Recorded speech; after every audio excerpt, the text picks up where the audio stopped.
जी मेरा नाम मोहम्मद अल्ताफ भट्ट है। हम SRO 43 फॉलो कर रहे हैं पिछले 3, 5, 10 सालों से।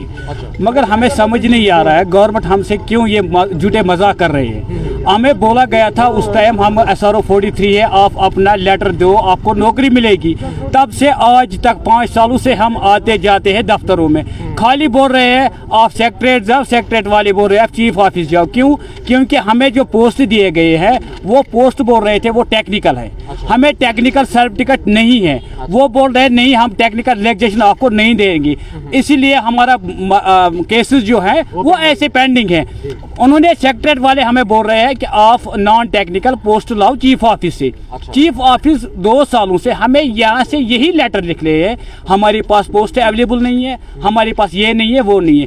पोस्ट क्यों अवेलेबल नहीं है उसका मसला जो एक था, हमारे जो वहाँ पे जितने भी नॉन टेक्निकल पोस्ट थे वो उन्होंने भेजा है 2018 में SSB को एक पॉलिसी के तहत। एक पॉलिसी उस टाइम बनाया, वो पॉलिसी क्या थी, उन्होंने उस टाइम पैसे खाए हैं, वो साफ मसला हो गया था। उसमें शायद वो 2 SO साहब जो है वो रिटायर हो गया, मगर पहले वो सस्पेंड भी हो गए थे उस टाइम।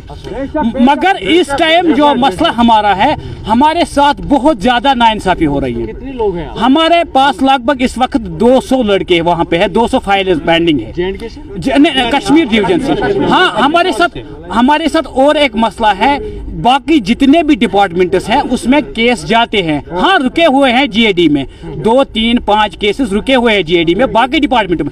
मगर हमारे डिपार्टमेंट में करीबन 200 केस रुक गए हैं। उनमें से टोटल केस 15 या 20 हो गए 2019, 20, 21 में। वो केस क्यों हो गए हैं? उनके पास न टेक्निकल सर्टिफिकेट थी न कुछ था, मगर उनके पास पैसे था, उनके पास सिफारिश थी। हमें ये और एक मसला ये बन गया है कि हमारा एज का मसला, हम धीरे धीरे अब एजड हो रही हैं। और एक बात है, हमारे SRO 120 फॉलो करना पड़ता है, उसमें हमारे बहुत से लड़के हैं जिन्होंने 17 का केस है, उनको अभी तक किसी ने और शादी भी किया और उसको करना था।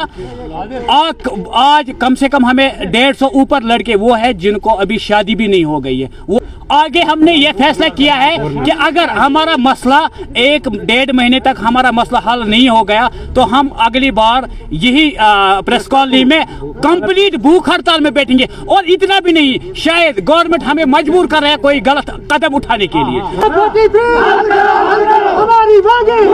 हमारी मांगे